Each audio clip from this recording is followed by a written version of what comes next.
오늘부터 시작되는 과정은 예배 헌신자 학교라는 과정으로 M스쿨 과정과 병행해서 진행되는 과정입니다. 여러분들 그래서 나는 이거 신청 안 했는데 여기 있으면 안 되나? 그렇지 않습니다. 말씀드렸다시피 오픈 강의의 형태고요. 예배가 강의고 강의가 예배입니다. 그래서 여러분들이 그저 편안한 마음으로 예배의 형태로 오셔도 되고요.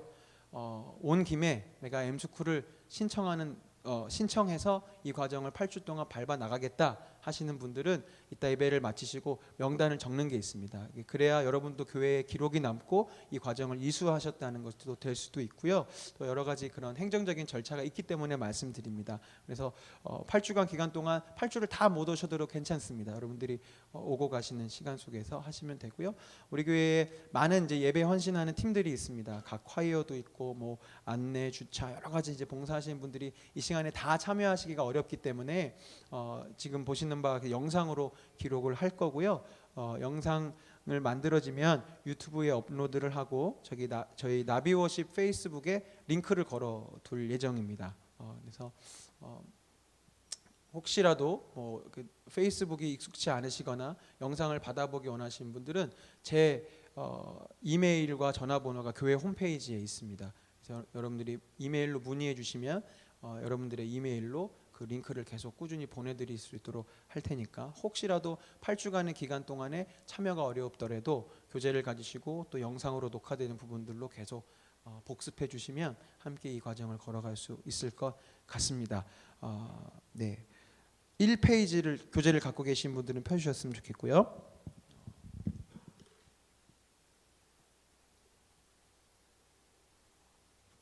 쓱 보니까 이 내용을 많게는 세 번째 함께 하시는 분도 있을 것 같고 세 번째까지는 없을까요?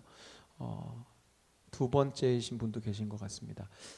이 내용은요 2010년 3월 달에 그때도 이제 M스쿨이었었는데 참된 예배자 학교라는 이름으로 시작된 내용이었고요.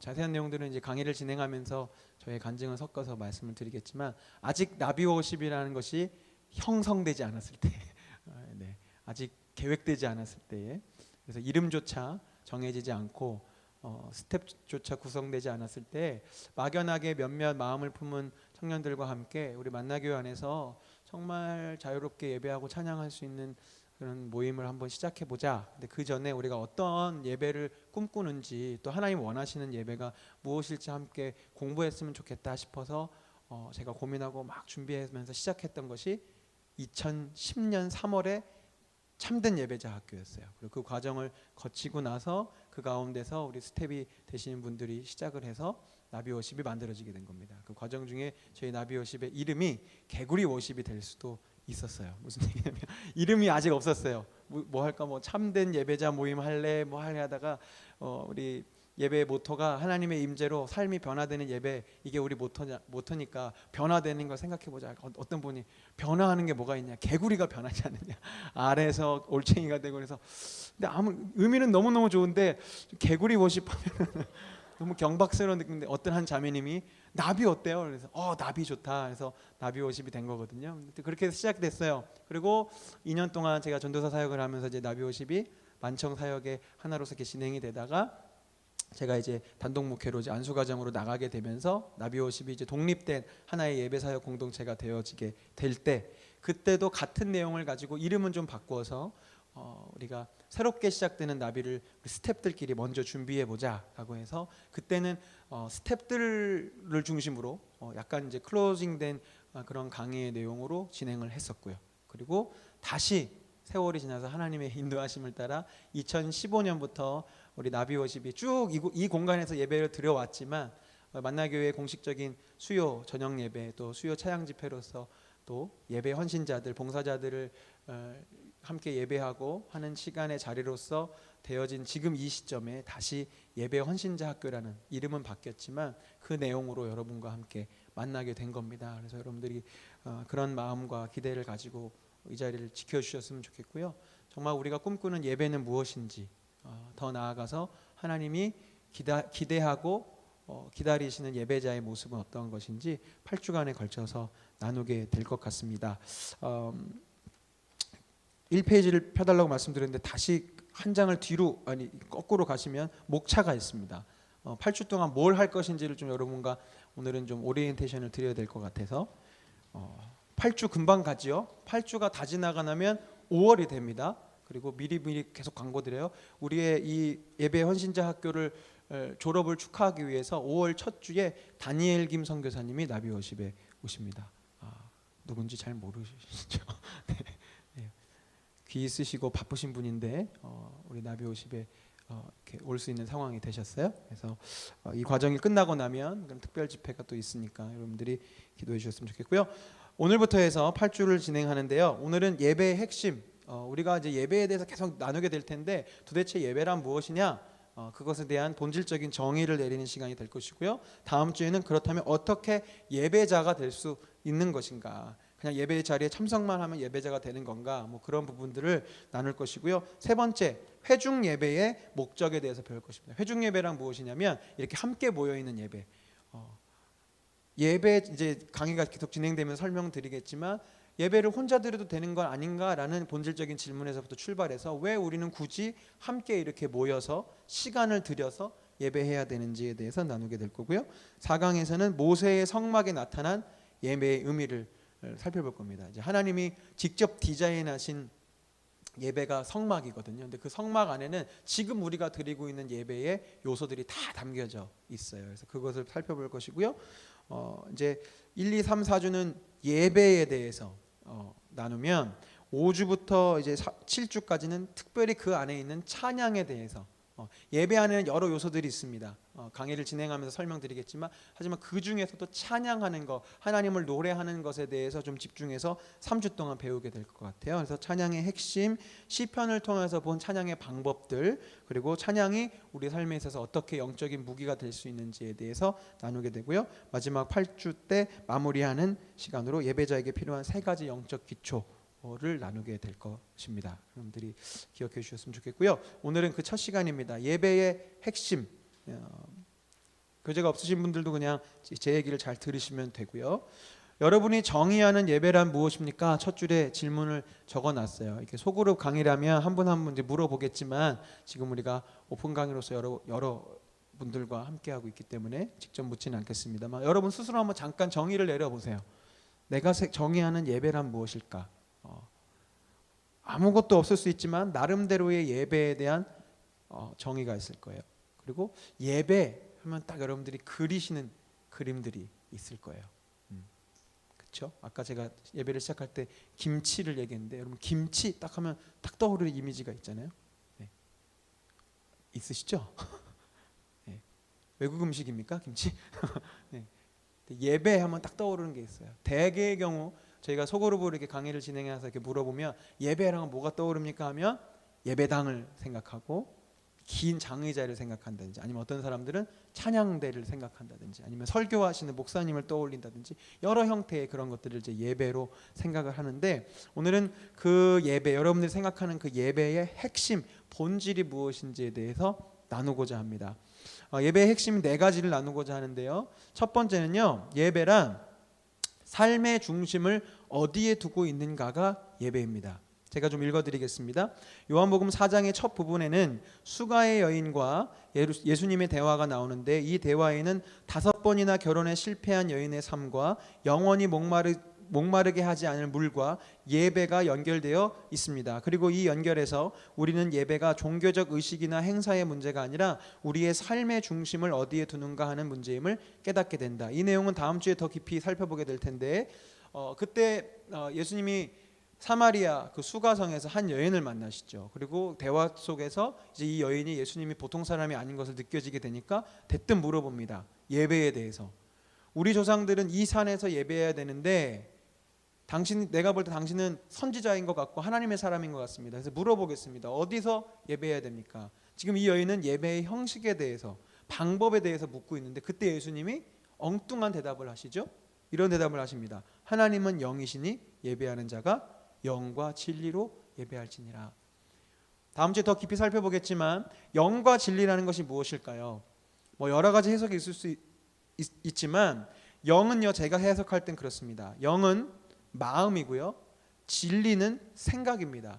이 자세한 과정은 다음 주에 제가 설명을 드릴게요. 결국 영과 진리를 드리라는 것은 뭐냐면 내 마음과 생각을 하나님 앞에 드리는 것이 예배라는 것이죠. 예수님의 설명은. 근데 여러분 마음과 생각이 결국은 무엇입니까? 여러분의 삶의 중심이고요. 전체예요. 여러분의 마음과 생각 없이 오늘 했던 것들 있습니까? 뭐 툭 쳐서 다리 올라가는 거 말고요. 그런 걸 이제 무조건 반사라고 하죠. 그런 거 말고요. 여러분들이 오늘 뭘 하든지 여러분의 마음과 생각이 작동했기 때문에 그걸 하신 겁니다.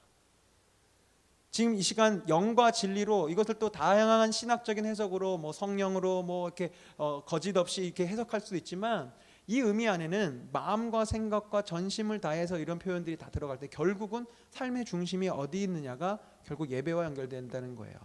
여러분들 요즘 우리 젊은 그런 가수들을 무슨 그룹이라고 하죠? 아이돌 그룹이라고 하죠. 그러면 아이돌이 뭐죠? 우상입니다. 이름을 너무 잘 붙인 것 같아요. 보세요. 많은 요즘엔 청소년들뿐만 아니라 우리 삼촌 팬들까지 네, 그런 여성 아이돌 그룹의 마음과 생각을 그러니까 영과 진리를 빼앗기시잖아요.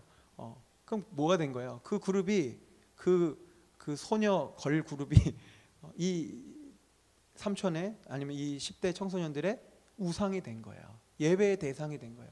우스갯소리가 아니고요. 여러분들이 오늘 하루를 살면서 혹은 여러분의 인생을 살면서 여러분의 삶의 중심이 되는 것들이 있습니다. 제가 여기도 적어놨는데 어떤 사람은 낚시나 골프나 바둑에 빠져 있어요. 뭐만 생각해도 돈만 생기고 뭐만 하면 낚시는 뭘 사지, 골프채는 뭘 사지, 바둑은 어떻게 두지 맨날 그것만 생각하고 있어요.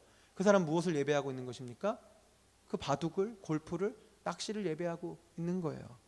마찬가지로 주식 시세나 땅값에 연연하는 사람들이 있습니다. 돈을 예배하는 것이죠. 그 다음에 권력을 예배하는 사람들도 있습니다. 학문 연구에 전생애를 바치면서 그것 자체가 자신의 예배가 되는 사람들이 있고요. 아까 말씀드린 것처럼 좋아하던 가수나 아니면 사랑하는 사람의 어떤 죽음이라든지 헤어짐 때문에 그 마음이 흔들리고 절망하고 낙심하는 경우들이 또한 있어요. 그것은 바로 그것이 다 나의 예배의 대상이 되었기 때문입니다. 첫 번째 여러분 예배의 핵심은 무엇이냐? 다른 긴 설명 드릴 수 있지만 지금 여러분의 삶의 중심이 무엇이냐가 바로 예배입니다. 그래서 지금 여러분은 하나님을 예배할 수도 있고 다른 어떤 것을 예배할 수도 있는 거예요. 심지어 이 자리에 나와 있으면서도 예를 들어서 생각해 보십시다. 여러분 이 자리에 나와 있지만 내가 오늘 집에 가서 뭘 먹지? 뭘 해 먹지? 무슨 요리를 하지? 계속 생각하고 있다고 치십시다. 과연 여러분 무엇을 예배하고 있는 것입니까? 결코 하나님 예배하는 것이 아니죠. 몸은 이 자리에 나와 있지만 내 마음과 생각이 계속 다른 것 그것을 생각하고 있다면 여러분의 몸이 어디 있냐가 중요한 것이 아니고요. 내 마음과 생각이 있는 그곳이 바로 나의 예배라는 거예요. 두 번째, 예배는 무엇이냐? 예배는 반응입니다. 여러분들은 누군가를 만나거나 누군가를 대화할 때 반응하게 되어 있습니다. 왜냐하면 우리는 사람이기 때문에 그래요. 말씀드리고 우리 안에는 영과 혼을 주셨기 때문에 우리는 어떠한 형태로든지 반응하게 되어 있어요. 오늘 우리가 함께 찬양하면서 여러분들이 반응해 주셨습니다. 함께 기쁜 마음으로 찬양해 주셨고 여러분들이 두 손을 높이 들고 여러분들의 제가 예배를 인도하면서 여러분의 표정이나 그 모든 것들을 함께 반응하면서 우리가 주님을 같이 예배한 거거든요. 근데 만약에 여러분들 제가 시대가 많이 지나서 로봇 100명이 아니죠. 로봇 100대를 앞에 놓고 제가 예배를 인도한다고 치십시다. 무반응이겠죠. 아무것도 없겠죠. 우스운 비유이지만 예배라는 것은 반응이에요. 우리가 사람을 만나도요 반응하게 되어 있어요. 내가 기뻐하는 일이 생기면 그 기쁨에 대해서 반응하고요. 어떤 슬픈 일이 생기면 거기에 반응합니다. 그것이 예배인데 우리는 물론 지금 나비워십 이 자리에 오신 여러분들은 참 하나님 앞에서 전인격적으로 잘 반응하셨는데 가만히 생각해 보십시오. 우리가 보통 예전에 그냥 전통적인 예배의 형태를 생각했을 때 그곳에는 반응이 별로 없습니다. 순서에 따라서 찬양이 진행되고 교동문을 하고 그 예배의 형식이 잘못됐다는 것이 아니라 그 예배 안에서 우리는 무언가 반응하는 거 없이 그저 식순에 따라서 진행되고 그리고서 예배를 끝마쳐 버리는 경우들이 많이 있었다는 것이죠. 하나님과의 인격적인 사귐과 만남과 그에 따른 반응이 있어야 되는데 전혀 무반응으로 예배의 자리를 버티다가 집에 가는 경우가 허다했다는 것입니다. 그것이 예배의 두 번째 본질이고요. 세 번째, 예배는 사귐입니다. 제가 좀 여기 있는 교재 내용을 읽어드릴게요. 예배는 관계의 문제입니다. 우리가 흔히 저지르는 예배에 대한 오해 중에 예배를 예배 모임과 동일시하는 것이 있습니다. 자, 우리가 아까 이제 여러분들에게 예배에 대해서 상상해 보세요. 예배에 대해서 정의해 보세요. 딱 했을 때 대부분 여러분들이 교회당을 생각하거나 아니면 여러분 예배했을 때 저 시온 성전을 생각하셨다거나 아니면 설교를 하고 있는 목사님을 떠올렸다거나 아니면 여러분들 스스로 예배를 정의할 때 뭐 주일날 모여서 찬양하고 설교 듣고 기도하고 집에 가는 것 뭐 이걸 예배라고 정의했다고 할 때 대개의 경우 예배가 뭐예요? 만약에 처음 예수님 믿는 사람들이 아니면 여러분들이 전도하려는 사람들이 예배에 대해서 물어볼 때 여러분들이 이렇게 대답하게 되는 내용이 있을 거예요. 근데 가만히 보면 그것은 예배라기보다는 예배 모임에 대해서 설명하는 경우가 많이 있습니다. 그렇죠? 나비워십이 뭐예요? 라고 하면 이 안에서 드려지는 예배에 대한 부분보다는 거기는 찬양이 있고요. 몇 분 정도 찬양하고요. 어떻게 진행이 돼요. 예배 모임에 대해서 설명하는 것이죠. 근데 여러분들이 우리가 이제 과정을 같이 나가고 있기 때문에 이 구분이 철저해야 돼요. 지금부터 우리가 나누고자 하는 예배는요, 단지 어떤 예배의 모임이나 예배가 치루어지는 순서라든지 행사에 대한 이야기가 아닙니다. 그 본질적인 하나님을 예배하고 하나님을 찬양한다는 것이 그 예배예요. 계속 진행해 볼게요. 여러분들 안에 얼마나 예배에 대한 오해가 무의식 중에 있는지. 예배가 행사의 문제라면 예배 모임 자체를 잘 이루고 잘 치르는 것이 예배의 성공의 가늠자가 됩니다. 설교자는 설교를, 성가대는 찬양을, 찬양 인도자는 인도를, 찬양팀은 노래와 악기 연주를 잘 해야 됩니다. 그리고 회중은 모든 순서에 적극적으로 최선을 다해 참여해야 합니다. 우리가 꿈꾸는 예배죠. 예? 여러분들은 아실지 모르지만 목회자로서 정말 꿈꿔지는 예배입니다. 설교자는 설교를 잘하고 찬양대는 찬양을 잘하고 예배 인도자는 예배를 잘 인도하고 회중들은 열심히 잘 따라 했어요. 너무너무 아름다운 예배를 드린 것 같아요. 이 예배를 기획하고 목회자로서 인도하는 사람 입장에서. 그러나 그것은 지금 뭘 잘한 겁니까? 예배의 행사를, 예배 모임을 잘한 것뿐이에요. 말씀드렸다시피 설교자가 설교를 유창하게 하고 있지만 예컨대 이 설교자의 삶의 중심이 바둑에 있어요. 이 목사님은 매 바둑 두시다가 설교 착 준비해서 딱 설교 전하고 설교를 전하시면서도 어떻게 내일 이 목사랑 바둑을 둬서 이길 수 있을지를 생각하신다고 보십시다. 설교는 잘하셨습니다. 성가대가 찬양을 너무너무 잘했는데 이 성가대의 중심은 오늘도 우리 아무개 성가대가 다른 10시 예배에 있는 1시 예배에 있는 성가대보다 훨씬 잘했지 막 이런 마음으로 찬양을 했다고 한다면 너무너무 찬양은 잘했지만 예배 인도자는 오늘 내 옷이 멋질 거야 막 생각하면서 했다고 시켜보세요. 예배를 기획하는 사람이나 바라보는 사람들은 모든 것이 물 흐르듯이 멋지게 탁월하게 다 진행됐지만 여러분들이 제가 이렇게 우스갯소리처럼 비유하면서 얘기했지만 이거 예배 아니잖아요. 설교자도 딴 생각하고 있었고 찬양대도 하나님께 찬양한 것이 아니라 다른 팀들과 비교하면서 찬양하고 있었고 예배 인도자는 하나님을 사모하고 회중들을 이끌려는 섬김의 마음보다는 자기가 스타가 되고 싶어서 하는 부분들이 있었다고 한다면 그 예배가 아닌 것입니다. 예배는 하나님과의 사귐의 문제예요. 성가대가 아무리 훌륭한 화음을 구사해도 설교자가 아무리 열정적으로 설교를 해도 그것을 통해 회중이 하나님과의 만남을 가지지 못했다면 그것은 실패한 것입니다. 마찬가지로 그 사역을 인도했던 임사자 역시 마찬가지예요. 설교자라든지 찬양대라든지 이 중에 아는 찬양팀들 또 리더들 다 계시는데 내가 담당하고 있는 사람으로서 그 예배를 드리지 못한다면 나의 예배는 오늘 실패한 것이지요. 그리고 마지막 예배의 본질은 예배는 삶입니다. 이 부분은 우리 오랫동안 나비오십에서 계속 강조하고 있었고요. 우리 만나교회 성도님들이시라면 우리 담임 목사님의 메시지를 통해서 누차 들으셨을 거예요. 예배는요. 지금 내용이 다 종합되어지는 것인데 단지 어느 시간에 모여서 찬양하고 열심히 설교 듣고 기도하고 그것이 예배가 아닙니다. 예배는 아까 말씀드린 대로 삶의 중심이 있는 것이 예배라고 그랬어요. 그렇기 때문에 결국은 여러분들이 드리는 예배는 삶을 통해서 증명될 수밖에 없습니다. 여기 글귀 하나가 있어요. 예배는 우리의 삶 중에 여러 개의 점과 같은 것이 아니다. 그것은 우리의 일생을 꿰뚫는 긴 선과 같은 것이다. 명문장인 것 같아요. 우리가 예배를 행사나 모임이나 여러분들이 무언가 이렇게 일주일에 의무적으로 치러내야 한다는 개념으로 예배를 생각한다면 예배는 여러분의 인생에 있어서 점이 될 거예요. 주일에 한 번 찍고 수요일에 한 번 찍고 금요일에 한 번 찍고 더 열심히 하신 분들은 새벽에 한 번 찍고 근데 그게 예배가 아니라는 겁니다. 이 문장을 쓰신 이 목사님이 제가 이름 지금 갑자기 외국분인데 까먹었는데요. 예배는 우리의 삶 중에 여러 개의 점이 아니고 그것은 우리의 일생을 꿰뚫는 선이에요. 말씀드렸다시피 여러분들이 오늘도 살아갔던 삶이 하나님께는 예배예요. 그러니까 여러분의 그 삶의 예배가 하나님 보시기에 기쁜 예배일 수도 있었고 슬픈 예배일 수도 있었던 것이죠. 하나님은요, 안타깝게도 여러분의 모든 삶의 과정들을 지금도 지켜보고 계세요. 아멘. 아멘. 이것을 우리가 두려운 마음으로 생각해야 합니다. 하나님은요, 속지 않으세요.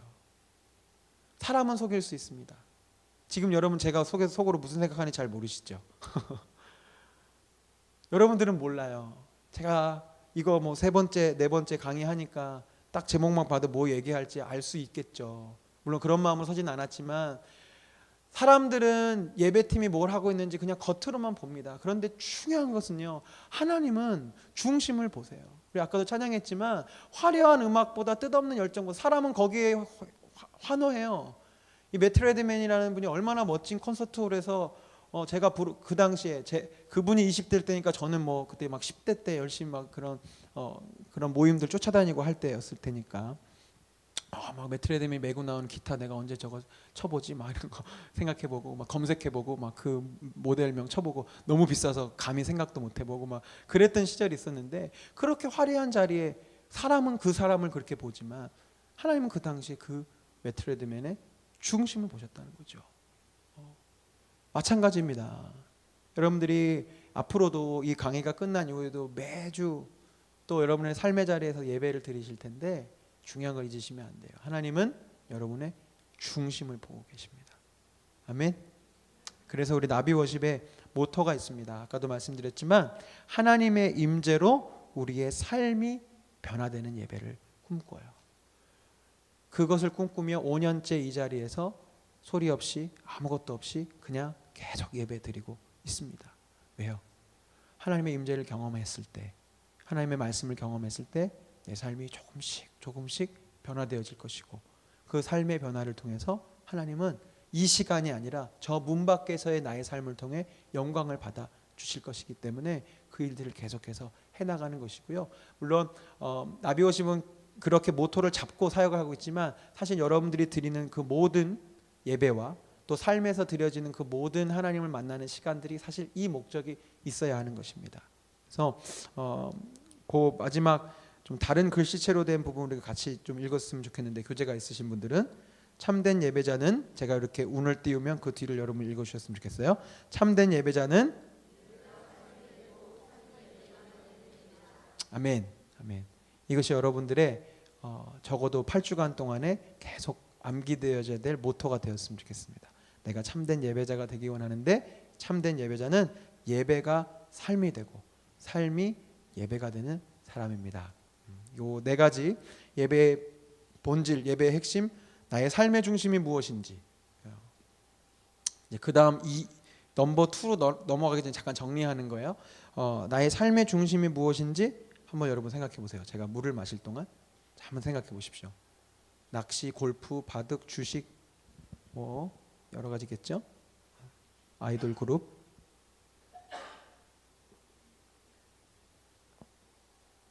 머릿속으로 잘 생각해 두십시오. 그리고 이따가 우리 결단하며 찬양할 때 그걸 하나님 앞에 버려두고 오늘 나무 생각 큐티를 하신 분들은 아시겠지만 여호수아가 얘기하잖아요. 치워버리고 저쪽 강 건너서 애굽에서 믿었던 신들을 치워버리고 그 표현이 너무 좋았어요. 치워버리고 여호와를 섬기라. 마찬가지입니다. 여러분의 삶의 중심 매번 우리 나누지만 내 삶의 중심을 다스리는 것들을 치워버려야 하나님 예배할 수 있고요. 2번째, 반응. 나는 예배의 자리에서 하나님 앞에 어떻게 반응하고 있는가. 인간적인 어떤 육체적인 반응만이 아닙니다. 여러분들 마음속에서 하나님을 향한 내 반응들이 과연 있는지, 아니면 로봇처럼 그저 의무적으로 형식적으로 예배에 참석하고 있었지는 않았는지. 세 번째, 예배는 사귐이라고 했어요. 행사나 모임을 치러내는 것이 아니라 하나님과의 사귐이라고 말씀드렸고, 네 번째, 예배는 곧 삶인데 내 삶은 과연 예배가 맞는지, 그걸 한번 돌이키셨으면 좋겠고요. 오늘 두 번째 순서로 갑니다. 예배와 경배 그리고 찬양 이렇게 되어 있는데요. 찬양에 대한 부분들은 말씀드린 대로 5주차부터 쭉 하기 때문에 원래 교재, 예전 교재에서는 찬양까지 있었는데 그럼 너무 내용이 길어져서 예배와 경배에 대한 부분만 좀 여러분과 나누고 싶습니다. 이제 다시 저를 바라봐 주시고, 내용이 쭉 긴데요, 제가 긴 거를 그냥 말로 설명을 드릴게요. 우리나라는요 70년대 이후에 한국교회에 어떤 흐름이 있었습니다. 뭐 그전에도 어떤 흐름들이 있었겠지만 특별히 70년대 이후서부터 한국교회가 급성장하며 부흥하는 그 시기를 거쳐오고 있었어요. 그리고 어느 기점부터 이제 그 부흥의 그 시점이 딱 이렇게 멈춰진 때가 있었지만, 70년대에 교회가, 한국교회가 막 이렇게 성장하고 부흥하는 데 있어서는 같은 용어인데 뭐가 있었냐면 부흥회가 있었습니다. 혹시 여기 부흥회를 경험해 보신 분 한번 대부분 계시죠? 뭐 여전히 부흥회는 있습니다. 그리고 제가 어렸을 때니까 80년대 초중반에도 엄마 따라서 부흥회를 많이 다녔던 것 같아요. 뭔 말인지도 모르고 막 다녔는데, 70년대 아무튼 엄청난 부흥회 열정이 있었어요. 그리고 부흥회를 거칠 때마다 교회가 단합되고 연합하고 영적인 쇄신이 일어나고 교회가 막 전도하게 되고 막 그런 일들이 있었습니다. 근데 이 부흥회에 대한 열정, 그리고 교회가 모여서 뜨겁게 무언가 하는 것에 대한 것이 부흥회라는 어떤 그런 요소였는데, 80년대가 되면서 이것이 조금씩 지성적인 측면으로 바뀌기 시작합니다. 그것이 뭐냐면 성경 공부, 제자 훈련 이런 것들이 시작되게 돼요. 그리고 그 주도에 섰던 교회가 사랑의 교회였습니다. 오카노 목사님이 80년대 중반부터 이제 제자 양육 같은 것들을 이제 시작하기 시작합니다. 제자 양육을 통해서 교회가 부흥되기 시작하고 교회 성도들이 영적인 쇄신이 막 일어나기 시작하니까, 예전에 부흥회를 막 했던 세대들이 이제는 너도 나도 이제 성경 공부, 제자 훈련 막 시작하게 되었어요. 그렇게 지나다가 90년대가 될 때, 80년대 말 이제 90년대가 될 때 드디어 경배와 찬양 운동이 한국을 이제 또 흔들기 시작합니다. 대표적으로 그 선두에 섰던 것이 두란노 경배와 찬양이라는 팀이었어요. 지금 90년대생들은 잘 모르실 텐데 제가 10대 때만 해도 대단했습니다. 아마 다들 막 전국에서 버스를 타고 온누리교회 가고 뭐 장충체육관 가고 또 1년에 한 번씩은 잠실 주경기장 가서 막 모여서 예배 드릴 정도로 90년대 때 대단한 그 경배와 찬양 운동이 일어났었어요. 그리고 그 시기를 지나서 2000년대에 들어왔을 때, 그전에는 두란노 경배와 찬양이라는 하나의 거대한 그 집회에 많은 사람들이 모이고 거기서 찬양이 작곡되어지고 거기서 사람들이 하나님을 경험하고 막 그런 일들이 있었는데, 이것이 조금씩 분할되기 시작합니다. 그래서 우리 이제 젊은 세대들은 알 수 있는 그런 팀들이 계속 생기죠. 예수전도단 화요모임 집회가 그 전부터 사실 있었지만 2000년대 들어와서 엄청나게 그 찬양 모임으로서 커지고요. 또 예수전도단 캠퍼스 워십이 대학 그 캠퍼스 선교단체들을 중심으로 또 활발한 활동이 이루어지고, 디사이플스, 뭐 어노잉팅, 그리고 지금까지 이제 열심히 사역하고 있는 마커스, 뭐 이런 팀들이 계속 이제 생겨나기 시작하면서 물론 그 외에도 교회 안에 여러 가지 말씀드린 대로 여전히 지금 2015년에도 부흥회도 있고 제자 양육도 있고 두란노 경배와 찬양도 여전히 서빙고에 있고 뭐 다 있고 하지만, 이 영적인 어떤 부흥이나 그런 교회의 쇄신이라든지 이런 영적인 도전을 주는 그 방식들이 조금씩 변해오기 시작했어요. 그런데 지금 우리가 이렇게 찬양하며 드리는 예배, 이런 예배가 우리 담임 목사님도 늘 자랑처럼 이야기하시지만, 우리가 주일날 드리는 예배에 들어오게 된 것은 그렇게 오래되지 않았습니다. 예상외로 말씀드린 대로 80년대 말부터 하나님을 찬양하고 예배하는 데 있어서 기타도 치고 드럼도 치고 하는 일들이 이루어져 왔었어요. 그리고 청년들이 또 그런 집회에 다 가게 됐고요. 그런데 정작 그런 형태나 그렇게 정말로 열정적으로 하나님 앞에 반응하면서 예배하는 그 형태가 주일 대예배에 들어오지는 못했어요. 그래서 지금 제가 설명을 드리려고 하는 부분이 있습니다. 무엇이냐면 그때부터 나타나기 시작한 단어가 있는데 경배라는 단어예요. 지금 이제 여러분들에게는 이게 조금 헷갈릴 수 있어요. 왜냐하면 우리는 경배라는 단어도 쓰고 막 하는데 그 당시만 해도 80년대, 90년대 초만 해도 경배라는 단어는 이렇게 구별돼서 쓰기 시작했다고요. 왠지 말씀을 드리겠습니다. 왜냐하면 사람들이 생각했어요.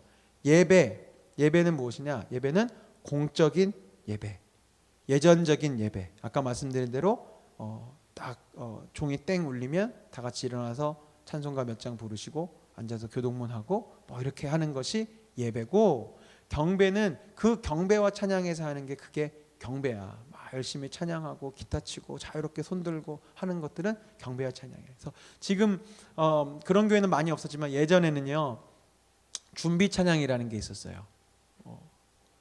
우리 권사님들 집사님들은 아시죠? 우리 청년들은 잘 아시죠? 네, 별로 차이 안 나요. 준비 찬양이라는 게 있었어요. 대예배가 시작되기 전, 예를 들어서 11시 예배면 한 11시 10분 전 15분 전에 찬양팀이 전도사님이 이렇게 기타 딱 메고 이렇게 해갖고 막 찬양을 합니다. 낮엔 해처럼 밤엔 달처럼 부르시고 막 실로암 부르고 막 열심히 찬양을 해요. 그리고 11시 되면 딱 이제 사회 목사님이 나오시니 담임 목사님이 나오셔서 땡 치면 이 팀은 온데간데 없이 어디로 모를 정도 사라집니다. 그리고 그 경박한 기타와 드럼은 모두 다 사라지고 피아노나 오르간 소리와 함께 성부, 성자, 성령께 막 이렇게 부르면서 예배가 시작되죠. 철저한 구분이 있었어요. 그리고 그렇게 하는 것은 경배와 찬양은 준비 찬양이고 예배는 지금부터고 딱 구분들이 있었는데 여러분들에게 그렇기 때문에 한번 질문을 드리고 싶습니다. 여러분들 예배와 경배의 차이가 무엇일까요? 한번 고민해 보세요. 별로 고민 없이 우리 그냥 지내왔잖아요. 예배랑 경배는 그렇다면 무슨 차이가 있을까? 지금 제가 설명드린 어떤 용어적인 뭐 상황 때문에 하는 거 말고 본질적으로 예배와 경배는 차이가 어떤 차이가 있을까? 차이가 있다고 생각하신 분? 답 예습해 오셨나요?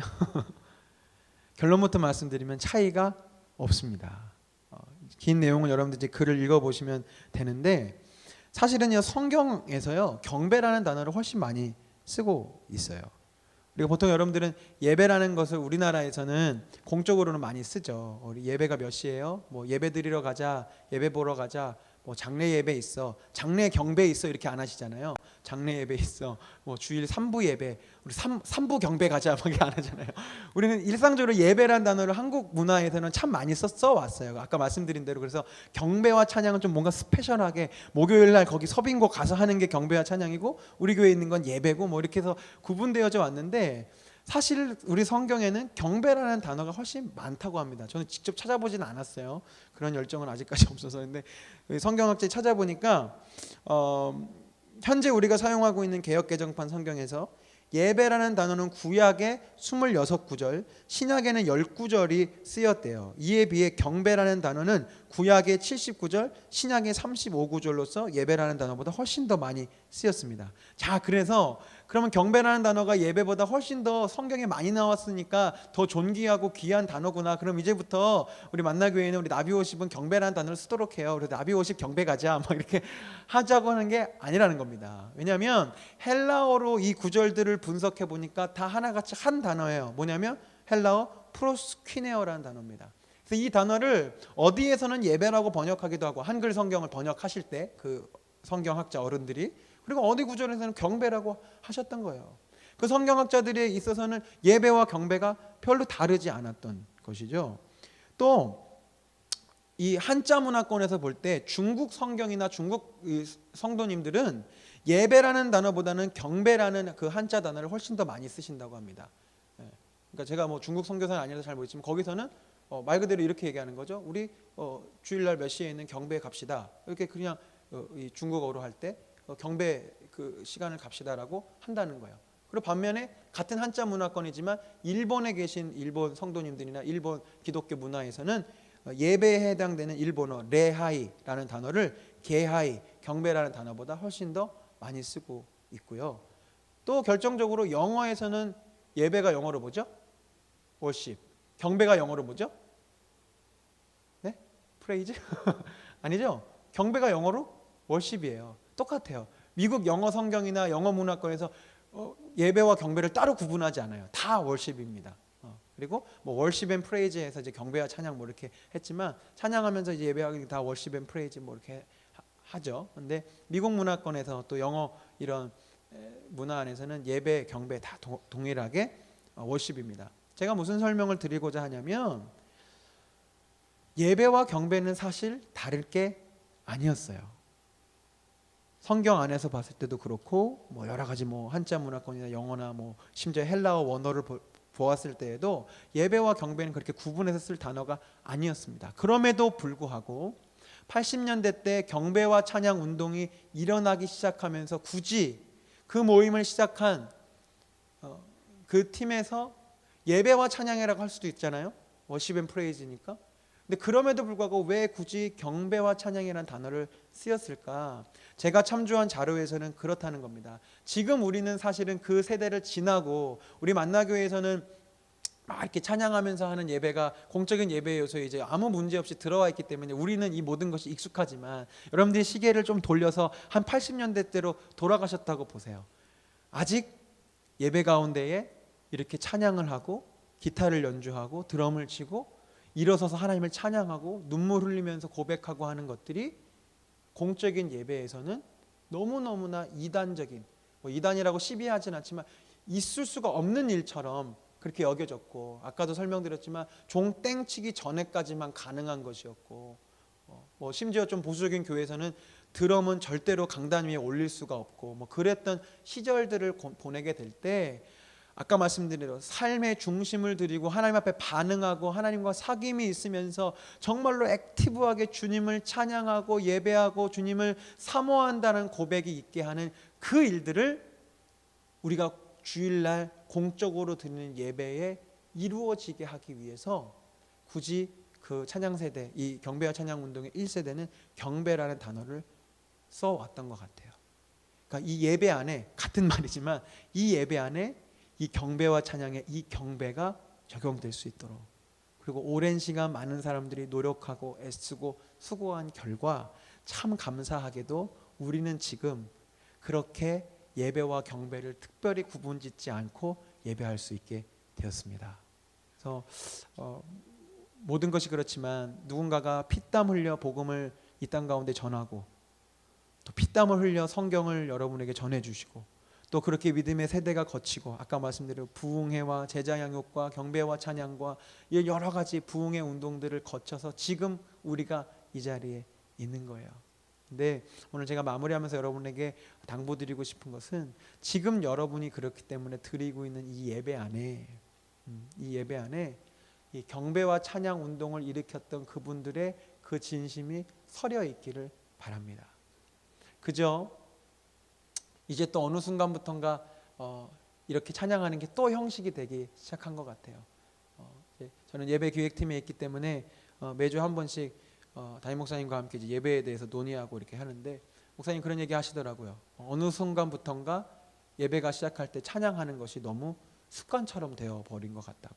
그럼 가만 보십시오. 이제 오히려 이게 습관이 됐어요. 무슨 모임을 하든지 뭘 하든지 크고 작은 모임은 처음은 찬양합니다. 그냥 찬양하고 10분 20분 찬양하고 이제 기도하고 그다음 뭐 설교를 듣든지 강의를 듣든지 다 이렇게 해요. 여러분들 심지어 나무 모임 같은 거 하실 때도 그냥 찬양하고 하죠. 어느 순간 이 모든 것들이 또 예전에 종치고 일어나서 교동문하고 하는 것처럼 그냥 찬양하는 건 찬양해야 되는 거예요. 예배 왔으니까 그냥 가만 보면 저 스스로 그럴 때도 있고, 저도 예배 인도자님께 보면 찬양 시간을 그냥 버티고 계신 분이 참 많이 있어요. 설교를 들어야 되는데 찬양 순서가 앞에 있는 거예요. 그러니까 찬양을 버티죠. 그리고 또 많은 분들은 찬양이 끝날 즈음 들어오십니다. 그러니까 여러 가지로 안타까운 겁니다. 서로에게. 그렇기 때문에 오늘 첫 번째 강의를 마무리하면서 여러분들 안에 처음 이 경배와 찬양 운동이 시작이 되고 이 딱딱하고 형식화된 한국 교회의 이 예배 현장 가운데서 역동적으로 하나님을 고백하고 만나고 또 삶의 자리에서 주일뿐만 아니라 화요일에, 수요일에, 목요일에 그렇게 찬양하고 싶어 했던 그 80년대, 90년대 때 그 예배자들의 열정이 여러분들 안에서 다시 불러일으켜졌으면 좋겠습니다. 그리고 마지막으로 이 문단 같이 좀 읽었으면 좋겠는데 6페이지 나가며라는 거 바로 위에 있는 문단입니다. 예배는 제가 한번 읽어드릴 테니까 눈으로 읽어주세요. 예배는 하나님과의 인격적인 만남입니다. 우리의 인격과 하나님의 인격이 맞닿는 것입니다. 그리스도의 생명과 사랑이 흐르는 것입니다. 주일 예배 모임이든 목요일의 찬양과 경배 모임이든 우리의 모임에서 늘 확인되어야 할 것이 바로 이것입니다. 오늘 이것이 첫 번째 강의의 결론입니다. 여러분들이 예배할 때마다, 예배의 자리를 지키실 때마다 하나님과의 인격적인 만남, 반응, 사귐, 그리고 더 나아가서 내 삶의 자리에서 하나님을 예배하는 것, 그것에 이르기까지 내 마음의 중심이 그렇게 움직여질 수 있도록 여러분들이 예배의 마음을 준비해 주셨으면 좋겠습니다.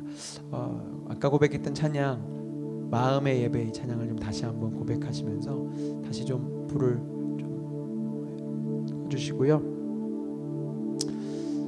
강의 내용을 기억해 주시면서 우리 같이 찬양했으면 좋겠어요. 아까 말씀드린 대로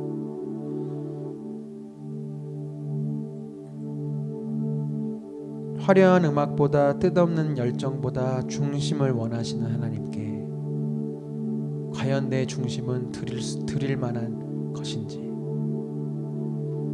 하나님 앞에 낚시나 바둑을 드릴 수는 없잖아요. 하나님 앞에 내가 고민하고 있는 주식 시세를 드릴 수는 없잖아요. 정말 바라기는 이번 8주간의 기간을 거치면서 제가 여러분에게 뭘 했다는 것이 중요한 것이 아니라 정말 여러분 한 사람이 하나님이 정말 기뻐하시는 예배자가 되었으면 좋겠습니다. 아멘.